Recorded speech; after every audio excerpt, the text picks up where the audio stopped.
There we are. If you cook at a sensible setting, you can even cook with a dishcloth on the stove. Here I'm busy frying some onion. And I've done this to prevent the fat from dirtying too much of the stove. And it also stops the pots from scratching the glass. And look, a little bit of steam coming off because it was a little bit damp.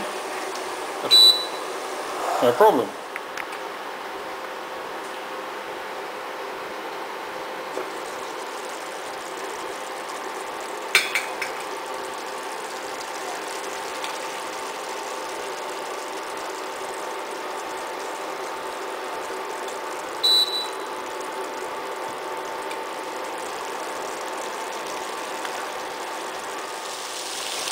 A little while later, no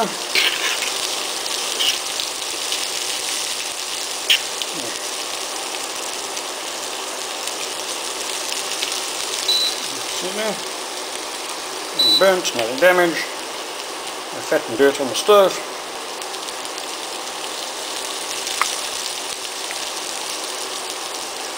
Yeah, that's cooking on the GTA 12. Ah, just about done. Let's have a look at the reading in the power setting. 120 watts.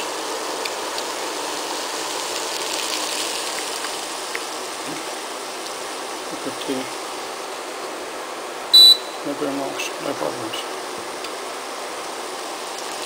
If you're not able to do this, then you're cooking at far too high a setting.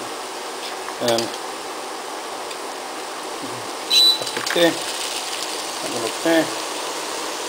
One seldom needs to cook at a setting that's higher than that. Certainly for frying, you always use hot pots. I use 400 watt power setting maximum, and here's the proof. You can fry at that temperature without wasting energy. Switch off the main power supply. Switch that off. Take the food off the stove. Take off the cloth. Certainly not burnt. Put it aside. Take a damp cloth and just give it a nice wipe. Just give it a nice wipe off. Make sure you put the power off before you do this, otherwise the touchpad goes crazy. There we are. Quick and simple and easy and clean and safe.